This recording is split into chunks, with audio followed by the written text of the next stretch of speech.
TV9 reporter Sumera Khan पिछले कई दिनों से ईरान में ही मौजूद हैं। ईरान के शहरों में जाकर माहौल पता कर रही हैं। आपको ईरान के 3 शहरों में TV9 भारतवर्ष की ग्लोबल रिपोर्ट देखनी चाहिए। सबसे पहले कुम शहर। कुम शहर ईरान की धार्मिक राजधानी कही जाती है। हुकूमत जो भी फैसले लेती है उसमें इस शहर का काफी प्रभाव रहता है। ऐसा इसलिए क्योंकि कुम शहर ईरान के सुप्रीम लीडर को चुनने में बड़ी भूमिका निभाता है। हमारी रिपोर्ट सुमेरा खान को कुम में क्या दिखा, सबसे पहले वो आपको दिखाते हैं। मैं इस वक्त मौजूद हूं कुम शहर में, ईरान से 140 किलोमीटर दूर। ये वो जगह है जो हार्ट कहा जा सकता है, दिल कहा जा सकता है ईरानी रेवोल्यूशन का।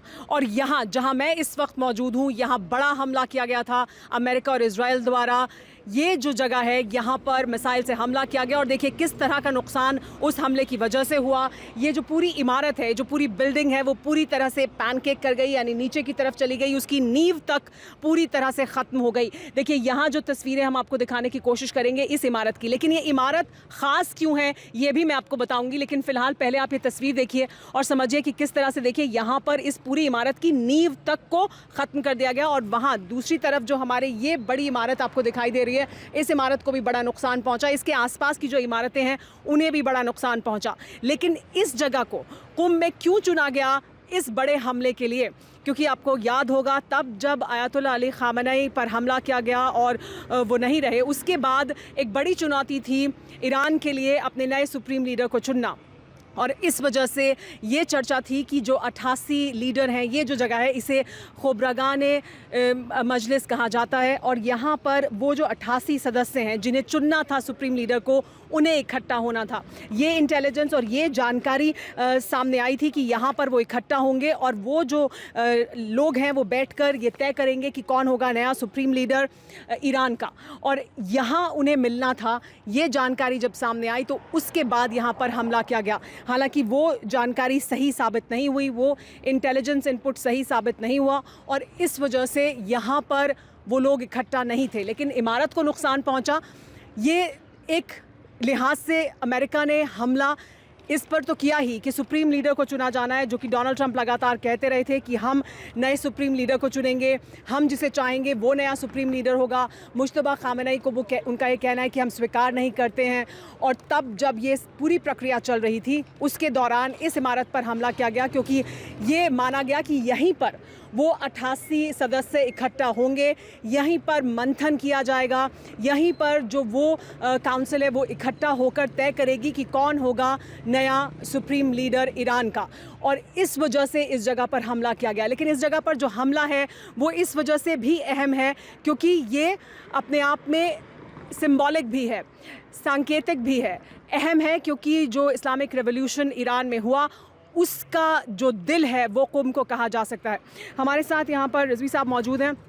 ये जो जगह है यहाँ पर वो तमाम 88 सदस्य मौजूद नहीं थे उस वक्त, जबकि ये इंटेलिजेंस इनपुट शायद था अमेरिका के पास कि यहाँ इकट्ठा होंगे नए आयतुल्लाह को चुनने के लिए, सुप्रीम लीडर को चुनने के लिए। लेकिन उसके बावजूद आपको क्या लगता है कि क्यों ये जगह अहम है और क्यों अमेरिका और इजराइल ने इस इमारत को, इस जगह को कुम में चुना इस बड़े हमले के लिए? देखिए, सबसे पहले मैं ये कह दूं कि ये जगह असेंबली से ताल्लुक़ रखती है, इसका एक अपना रोल है। लेकिन ये प्रॉपर जगह एक रेसिडेंटल एरिया है पूरा यहाँ पर।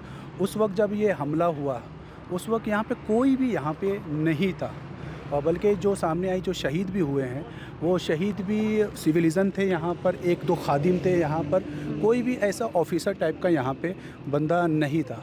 पूरी तरीके से रेसिडेंटल एरिया को इन्होंने निशाना बनाया। सामने आप खुद देख सकते हैं कि उस सामने भी मेरे जो है वो शॉप हैं, दुकानें लोगों की, एतराफ़ में भी इसके घर हैं। सही मानों में इन्होंने मनचाहा हमला किया, जहां इनको समझ में आया इन्होंने हमला किया। इनके पास किसी तरह की इस जगह को क्या कहा जाता है? इसे मजलिस खुबरगान कहा जाता है कि जो सुप्रीम लीडर तय होता है, ये जगह लोग मिलकर, सारे जो स्टेट के लोग होते हैं जमा होकर, फिर ये लोग डिसाइड करते हैं। वो इलेक्शन से आता है, फिर इसमें फैसला होता है, फिर बात आगे जाती है। 88 सदस्य यहाँ पर होते हैं जो इकट्ठा होते हैं, जिन्हें 8 साल के लिए चुना जाता है। और उनको क्योंकि यहाँ मिलना था ऐसी खबर थी, इस वजह से इस इमारत को ख़ास तौर पर निशाना बनाया गया। लेकिन कुम शहर अपने आप में क्या ये कहा जा सकता है कि जो इस्लामिक रेवोल्यूशन है ईरान का, उसका दिल भी है यहाँ से जो धार्मिक पढ़ाई है वो किए जाना, या यहाँ की जो यूनिवर्सिटी है वहाँ पर उस विचारधारा को आगे बढ़ाने का काम होता है? इस वजह से भी क्या कुम को चुना गया? कुम क्यों निशाने पर था?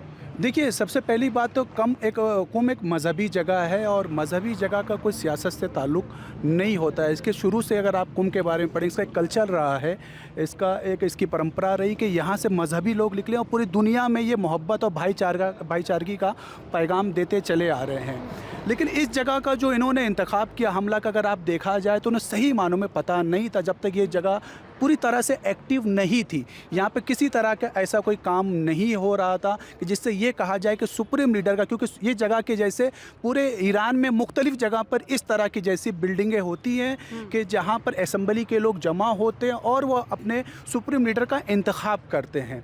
लेकिन इस जगह का टारगेट करना सिर्फ ये बताना है कि यहाँ के लोगों को डराना चाह रहे थे, इनको हमले के ज़रिए से उनमें खौफ पैदा करना चाह रहे थे। लेकिन देखने में यह है कि यहाँ पर हमले के बाद यहाँ के लोगों में और जमा हुए, बगैर आप यहाँ पे जाएंगे कि यहाँ के लोगों ने हाथों से लिख दिया है कि अगर हम आपकी कसम खाते हैं, आपके फ़िक्र को हम कंटिन्यू रखेंगे। हाँ, ये जो यहाँ पीछे हमारे लिखा है इस दीवार पर, इसको अगर आप हमें पढ़कर बताएं और इसका मतलब बताएं।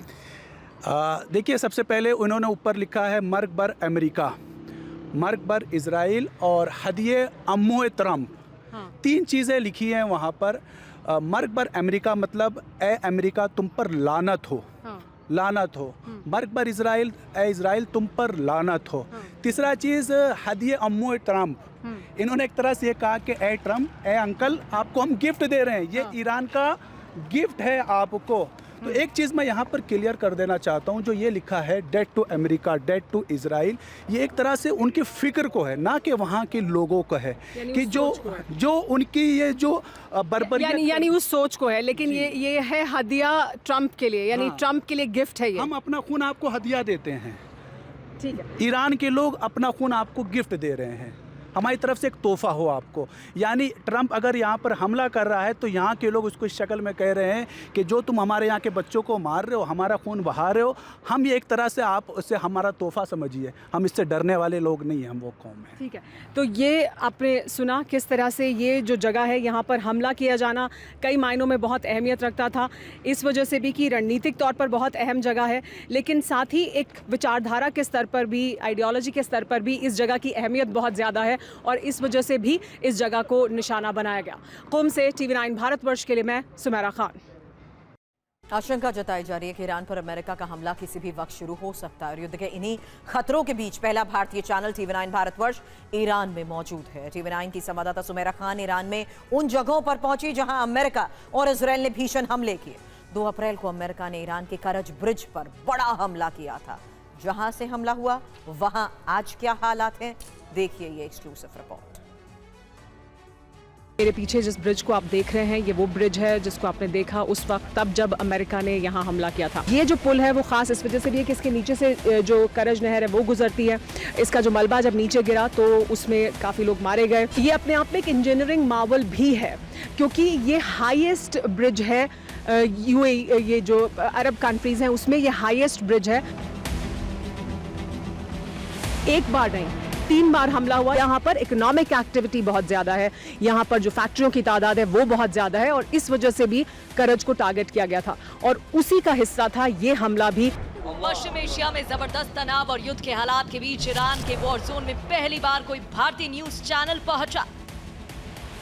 यहाँ से आप उस नुकसान को देख सकते हैं, तब जब यहाँ पर हमला किया गया था उस वक्त किस तरह का नुकसान हुआ था। तो ये जो ब्रिज है इसको अब वापस एक बार फिर बनाने का जो सिलसिला है वो शुरू हो चुका है, काम शुरू हो चुका है। ईरान में जहां बरसा अमेरिकी बॉम्ब, वहां से TV9 की एक्सक्लूसिव रिपोर्ट। तमाम खतरों का सामना करते हुए TV9 की टीम तो ये संदेश देने की कोशिश की। ईरान के एक ऐसे इलाके में 40 दिन की जंग के बाद पहली बार पहुंची जहां विध्वंसक बारूद और भारी विनाश ने कुछ दिन पहले ही पूरी दुनिया का ध्यान अपनी ओर खींचा था और अमेरिका ईरान जंग को नए मोड़ पर ला दिया था। ये वो जगह है जहां पर हमला किया गया अमेरिका द्वारा और इसके बाद ईरान ने हमला किया कॉजवे ब्रिज पर। बहुत बड़ा नुकसान किया जा सकता था ईरान द्वारा, लेकिन ये ईरान ने संदेश देने की कोशिश की कि अगर ईरान में इस तरह के इंफ्रास्ट्रक्चर पर हमला होगा, इस तरह का हमला किया जाएगा, तो फिर इस तरह का हमला ईरान भी कर सकता है वहाँ मौजूद इंफ्रास्ट्रक्चर्स पर, वहाँ मौजूद ब्रिजेस पर, जिससे कि बड़ा नुकसान हो सकता है। TV9 की संवाददाता सुमारा खान ईरान के इस हाई सेंसिटिव जोन में आखिर क्यों पहुंची और वहां उन्होंने क्या देखा, इसकी आंखों देखी रिपोर्ट हम आपको दिखाने जा रहे हैं। हम यहाँ जहाँ मौजूद हैं इस वक्त, मेरे पीछे जिस ब्रिज को आप देख रहे हैं, ये वो ब्रिज है जिसको आपने देखा उस वक्त तब जब अमेरिका ने यहाँ हमला किया था। ये करज को तेहरान से जोड़ने वाला ब्रिज है, B1 ब्रिज। हम जहाँ खड़े हैं यहाँ से आप उस नुकसान को देख सकते हैं। तब जब यहाँ पर हमला किया गया था उस वक्त किस तरह का नुकसान हुआ था। तो ये जो ब्रिज है इसको अब वापस एक बार फिर बनाने का जो सिलसिला है वो शुरू हो चुका है, काम शुरू हो चुका है। हम यहाँ जो इंजीनियर हैं उनसे भी बात करेंगे, वो हमें बताएंगे कि किस तरह से इसको वापस बनाया जा रहा है। लेकिन पूरी रिपोर्ट देखने से पहले जरा उस बारूदी कहानी को भी जान लेना जरूरी है, जिसे ईरान की ये बेहद खास जगह पूरी दुनिया में रातों रात सुर्खियों में आ गई थी।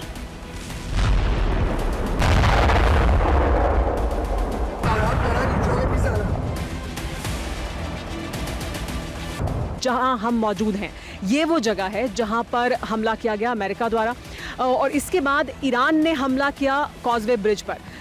बहुत बड़ा नुकसान किया जा सकता था ईरान द्वारा, लेकिन ये ईरान ने संदेश देने की कोशिश की कि अगर ईरान में इस तरह के इंफ्रास्ट्रक्चर पर हमला होगा, इस तरह का हमला किया जाएगा, तो फिर इस तरह का हमला ईरान भी कर सकता है वहाँ मौजूद इंफ्रास्ट्रक्चर्स पर, वहाँ मौजूद ब्रिजेस पर, जिससे कि बड़ा नुकसान हो सकता है। जो ये हमला था वो अपने आप में ख़ास इस वजह से भी था कि देखिए ये जब हमला किया गया उसमें कई लोगों की मौत हुई, जो सिविलियंस थे उनकी मौत हुई।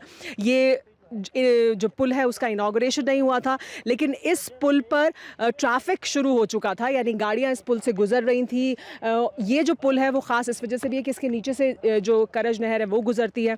इसका जो मलबा जब नीचे गिरा तो उसमें काफ़ी लोग मारे गए, और उसके बाद यहाँ से अब इस ब्रिज को वापस एक बार फिर रीबिल्ड करने का जो काम है वो शुरू हो गया है। लेकिन ख़ास बात यह है कि ये ब्रिज ही क्यों निशाने पर था, इस ब्रिज को ही क्यों टारगेट किया गया, इस ब्रिज पर क्यों हमला किया गया अमेरिका द्वारा। ये ऐसा नहीं है कि अगर इस ब्रिज पर हमला किया गया था तो ये ब्रिज इसको नुकसान पहुंचेगा तो इसकी वजह से तेहरान को आप नॉर्थ से पूरी तरह से काट देंगे, ऐसा नहीं है।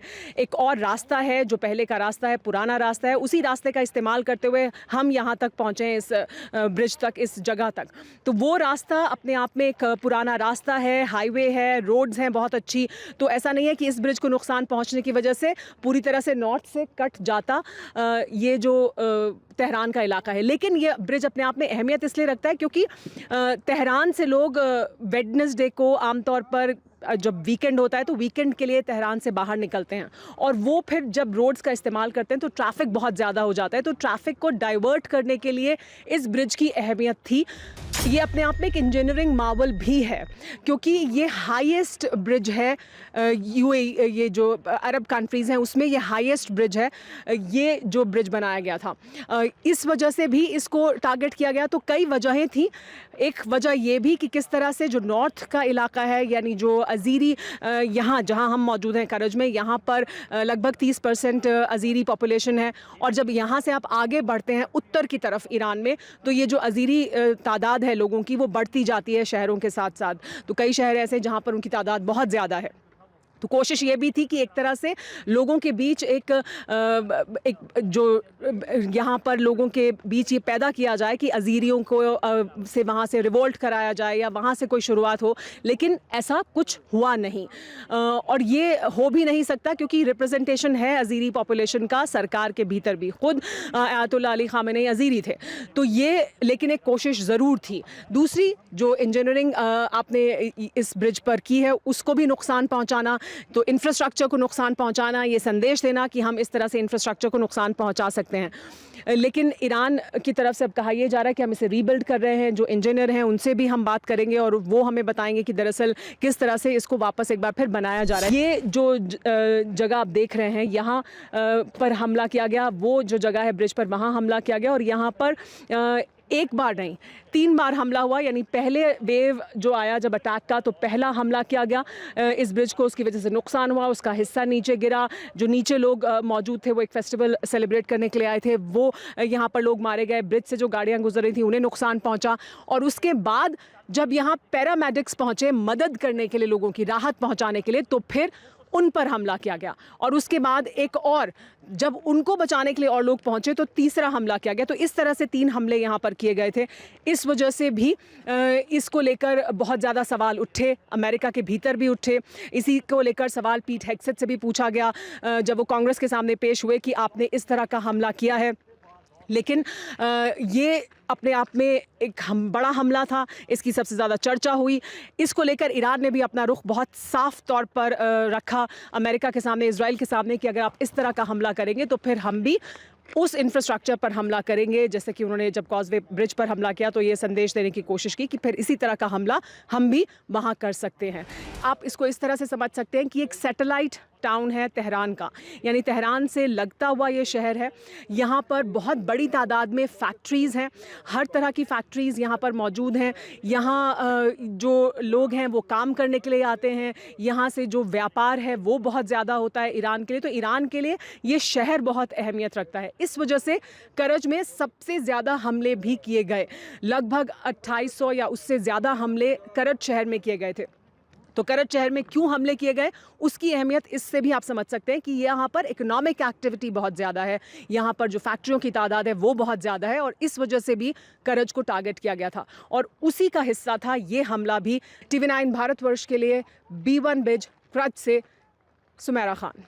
40 दिन 960 घंटे, एक ऐसी जंग जो इतिहास के सबसे विध्वंसक युद्ध में से एक बन गई। और इस जंग की सबसे खौफनाक तारीख 28 फरवरी थी। इस दिन युद्ध की शुरुआत हुई। इसी दिन आयतुल्लाह खामनेई की मौत भी पूरे ईरान को झकझोर गई। इस घटना के 62 दिन बाद आयतुल्लाह खामनेई के घर के बाहर से TV9 की साहसिक कवरेज अब कई परतें खोल रही है।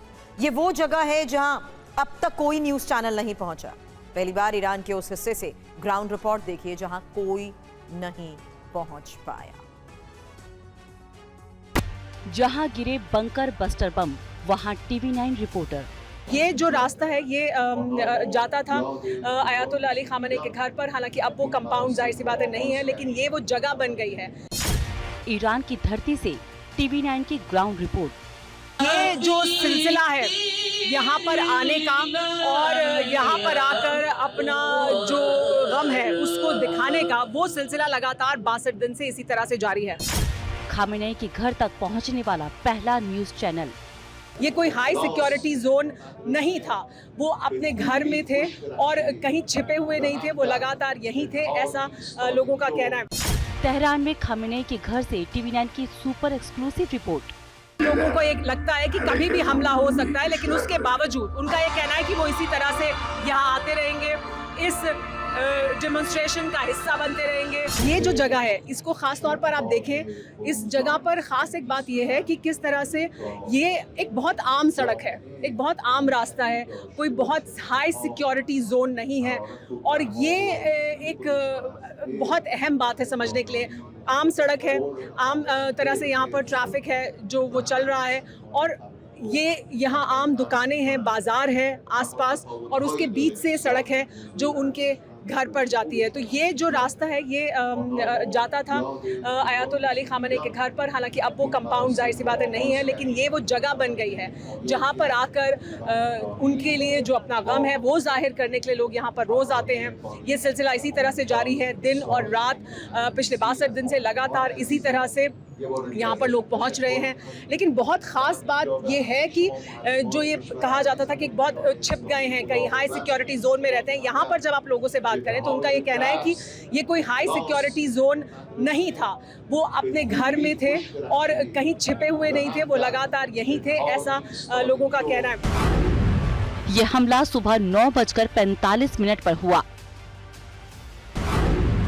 हमले के वक्त खामेनेई अपने घर में मौजूद थे। खामेनेई के साथ ईरान की टॉप लीडरशिप भी मौजूद थी। अमेरिका इजराइल को लेकर सीक्रेट बैठक जारी थी। इसी दौरान 30 से ज्यादा बम गिराए गए थे। दरअसल खुफिया जानकारी थी कि खामेनेई अपने महल में सीक्रेट मीटिंग करने वाले हैं, जिसमें ईरान के कई टॉप लीडर भी शामिल होंगे। ये मीटिंग सुबह 9 बजे के आसपास शुरू हुई थी। उस दिन के बाद से उनके समर्थक हर दिन इस लोकेशन पर जुटते हैं और खामेनेई को याद करते हैं। ये दिन भर का सिलसिला है। यहाँ जो महिलाएं हैं वो मौजूद हैं, यहाँ इस तरफ जो पुरुष हैं वो मौजूद हैं, और ये देखिए ये आगे तक आपको ये दिखाई देगा। ये सिलसिला दिन और रात में भी इसी तरह से यहाँ पर लोग इकट्ठा होते हैं। हम कोशिश करेंगे कि हम यहाँ वापस आएं, रात में यहाँ क्या होता है वो भी आपको दिखाएं। लेकिन दरअसल ये एक संदेश है ईरान के लोगों का, उन तमाम लोगों का जो इस घटना की वजह से इस वक्त यहाँ मौजूद हैं, और उनका ये कहना है कि ये सिर्फ आयतुल्लाह अली खामेनेई पर हमला नहीं था बल्कि ईरान पर हमला था, और ईरान के लिए ये तमाम लोग यहाँ इकट्ठा हुए हैं और यहाँ अपने धरती को बचाने के लिए वो इस जंग में समर्थन करते हैं सरकार का। भी तेहरान में प्रतिशोध की आग जल रही है। अवाम अपने नेता खामेनेई को आज भी शिद्दत से याद कर रही है। जब ये हमला हुआ उसके पहले ये सुना कि वो यहाँ नहीं है, वो कहाँ है, ये ट्रेस किया जाएगा। लेकिन ये बहुत आम सड़क है, बहुत आम बाजार है, यहीं पर वो रहते भी थे, यहीं पर वो काम भी करते थे और यहाँ से कभी कहीं गए भी नहीं। ये एक अपने आप एक मिसाल है कि आप किस तरह की सादा ज़िंदगी जीते थे। ऐसा एरिया के जो किसी पॉश एरिया के अंदर नहीं आता। आप दुनिया जैसे दूसरे देश में दूसरे लोग ज़िंदगी जीते हैं उसी तरीके की ज़िंदगी जीते थे। बहुत मिडिल क्लास के लोग इस एरिया में बसते हैं। ये बाज़ार है, आम लोगों की ज़िंदगी का यहाँ पे सारे मकानात हैं, आम लोग ज़िंदगी करते हैं। आप भी इसी तरह अपने ऑफिस को भी आपने यहीं बनाया, अपना घर भी आपका यहीं था, काम करने का जो बहरहाल एक ऑफिस था, हाउस ऑफिस जिसे कहते हैं, वो भी यहीं मौजूद था। और वो जो प्रोपेगेंडे थे कि आप मसलन बंकर में हैं, आप जो है वो रशिया भाग गए हैं, ये सारे आपकी शहादत ने उन सारे प्रोपेगेंडों को ध्वस्त कर दिया है। TV9 की साहसिक कवरेज ईरान के पूर्व सुप्रीम लीडर अयातुल्लाह खामेनेई के घर के बाहर से है। तेहरान की ये वो लोकेशन है जहां अब तक कोई चैनल नहीं पहुंच पाया है। ये आप देखें, यहाँ पर लोग आते हैं और अपने संदेश लिखते हैं। तो कोई भी आएगा वो यहाँ पर अपना संदेश लिखेगा। ये जो एड्रेस है वो मुश्तबा अली खामेनेई की तरफ से, आयतुल्लाह मुश्तबा अली खामेनेई का एक संदेश है जो यहाँ लिखा हुआ है। उस संदेश के साथ, उस मैसेज के साथ मुश्तबा अली खामेनेई ने अभी एक दिन पहले भी एक बहुत अहम संदेश दिया है। उस संदेश में भी उन्होंने बहुत साफ कर दिया है कि क्या ईरान की आगे की रणनीति होने वाली है, जिसमें ईरान की रणनीति हॉर्मूज को लेकर भी बहुत साफ है कि वो हमारे कब्जे में रहेगा और हम उससे अपना कब्जा नहीं छोड़ेंगे। इसके अलावा भी मुश्तबा अली खामेनेई ने ईरान की जो स्ट्रैटेजी है, ईरान की जो रणनीति है, उसे साफ किया है। लेकिन अब आगे क्या होगा ये देखना है, क्योंकि दोनों तरफ से अपने अपने जो बातें हैं वो कही जा रही है, यानी अमेरिका की तरफ से भी और ईरान की तरफ से भी। लेकिन ईरान की सड़कों पर इस तरह का दृश्य दिखाई देता है। ईरान में रोज आप अगर लोगों से बात करें तो उनका ये कहना है कि हम तैयार हैं। एयर डिफेंस सिस्टम एक्टिव थे। कल रात भी जब हम यहाँ थे तो लगातार सायरन बज रहे थे और एयर डिफेंस सिस्टम्स एक्टिव हो गए थे। इस वजह से लोगों को एक लगता है कि कभी भी हमला हो सकता है, लेकिन उसके बावजूद उनका ये कहना है कि वो इसी तरह से यहाँ आते रहेंगे, इस डेमोन्स्ट्रेशन का हिस्सा बनते रहेंगे और अपने गम को जाहिर करते रहेंगे। आप इस वक्त जो सुन रहे हैं आवाज वो आयतुल्लाह अली खामेनेई की है, यानी उनका संदेश भी यहाँ दिन भर इसी तरह से प्ले किया जाता है। यहाँ तेहरान से किश्वर दूसरे में TV9 भारतवर्ष के लिए सुमेरा खान। तो तेहरान की राजधानी में क्या हो रहा है, वहाँ की सेना कैसी तैयारी कर रही है, ये जानने के लिए दिन में समीर अब्बास ने सुमेरा से खास बातचीत भी की। आपको वो हिस्सा सुनाते हैं। तो अमेरिका ईरान में तनाव चरम पर नजर आ रहा है और आशंका इस बात की भी जताई जा रही है कि अमेरिका कहीं दोबारा ईरान पर अटैक ना कर दे। और ऐसे वक्त में ईरान में मौजूद है TV9 भारतवर्ष की जाबाज टीम। हमारी सहयोगी सुमेरा खान इस वक्त ईरान के तेहरान से हमारे साथ लाइव जुड़ चुकी हैं। सुमेरा, आप तेहरान में इस वक्त मौजूद हैं, क्या कुछ आप अपनी आंखों से देख पा रही हैं? क्योंकि ये खबरें भी सामने आई कि 40 दिनों की जंग में ईरान को अच्छा खासा नुकसान हुआ। आपने ईरान में अपनी आंखों से क्या देखा? नुकसान कितना बड़ा है, कितने लोगों की जानें गई हैं? इसको लेकर कुछ सटीक आंकड़े सामने आए हैं क्या? समीर, हम जब तेहरान पहुंचे हैं और ईरान पहुंचे हैं तो जो आप पहला सवाल पूछ रहे थे उसकी अहमियत यहाँ बहुत ज्यादा है। यहाँ एक लोगों के अंदर एक सेंस है। हमने यहाँ काफी अधिकारियों से बात की है, सरकार के लोगों से बात की है। उन सबका ये कहना है कि सबको ये लगता है कि कभी भी, बल्कि पिछले 2 दिन से ये लोगों को बहुत ज्यादा लग रहा है कि अमेरिका कभी भी एक बार फिर युद्ध की शुरुआत कर सकता है। तो वो डर भी है, उसके बारे में उनको ये आशंका भी है कि ऐसा होगा और उसकी तैयारी है। एयर डिफेंस सिस्टम रात में एक्टिव हो गए। रेड अलर्ट पर परसों रात से ही तेहरान और बाकी तमाम जगहों को रखा गया है। हम होटल से बाहर निकलने की कोशिश हमने की तो हमें बताया गया कि नहीं, आप इस वक्त बाहर नहीं निकले, आप अंदर रहें, क्योंकि रेड अलर्ट है, एयर डिफेंस सिस्टम्स एक्टिव है। तो पिछले 2 दिन से खास तौर पर, क्योंकि आमतौर पर यहाँ ये हुआ है कि वीकेंड के आसपास ज्यादा हमले होते हैं, 60 दिन की मियाद पूरी हो रही थी और अब लगता है ईरान में लोगों को कि ऐसा हो सकता है कि बहुत जल्द कुछ बड़ा करे अमेरिका। पिछले 48 घंटों में जो गतिविधियां हैं वो बहुत ज्यादा बड़ी हैं, चाहे वो हॉर्मुज़ के आसपास का ब्लॉकेड हो उसको लेकर भी, और इस वजह से भी यहाँ तेहरान में ये आशंका है और ये उनको लगता है कि ऐसा हो सकता है और उसके चांसेस बहुत ज्यादा हैं। कल हमारी कुछ लोगों से मुलाकात हुई तो उनका यही कहना था कि देखिए, यहाँ जो स्थिति है यानी ईरान और अमेरिका के बीच वो कुछ कुछ घंटों में बदल रही है। तो जब कल शाम हम उनसे बात कर रहे थे तो उनका ये कहना था कि अभी हम, अगर मैंने उनसे पूछा ये सवाल कि आपको क्या लगता है कितना इमिनेंट है ये थ्रेट कि अमेरिका एक बार फिर आप पर हमला करेगा और उसके लिए आप कितना तैयार है? तो उन्होंने कहा हम तैयार हैं, हमारे जो सैनिक हैं उनकी उंगलियां ट्रिगर पर हैं, जो वो हमेशा से कहते रहे, और हमारी सेना पूरी तरह से तैयार है किसी भी तरह का हमला होगा उसका जवाब देने के लिए। लेकिन अभी कुछ घंटों में जो डेवलपमेंट हुए, पिछले 1-2 घंटे में जो कांग्रेस में हुआ, जो अमेरिका में हुआ, उसे ऐसा लगता है कि 50 to 60% चांसेस है कि अमेरिका हमला करे। लेकिन ये जो स्थिति है वो हर थोड़ी देर में बदल रही है। खासतौर पर हॉर्मुज़ के आसपास जो इलाका है जहां ब्लॉकेड है, वहां पर जो गतिविधियां हैं, उनका ये कहना था जो हो रहा है वहां पर इस वक्त अमेरिका द्वारा, उसकी वजह से ये आशंका उनको और ज्यादा है। आपने सुमेरा हॉर्मुज़ स्ट्रेट का जिक्र किया। अभी हम देख ये रहे हैं कि ईरान की तरफ से एक प्रपोजल, जिसे कहा जा रहा है कि मुश्तबा खामनेई की सहमति के बाद डोनाल्ड ट्रंप के पास भेजा गया है। डोनाल्ड ट्रंप कह रहे हैं कि हम इसको रिव्यू कर रहे हैं, प्रस्ताव की समीक्षा की जा रही है। लेकिन जो उनका रुख नजर आ रहा है वो यही है कि यूरेनियम के मुद्दे पर वो पूरी तरह से अड़े हुए हैं, उससे कोई समझौता करने के मूड में ईरान भी नजर नहीं आ रहा है। तो ऐसे माहौल में जंग के लिए, मतलब युद्ध 2.0 के लिए, वो कन्विक्शन भी ईरान के अंदर नजर आ रहा है क्या कि ठीक है, हम मानेंगे नहीं भले ही जंग ही क्यों ना हो जाए?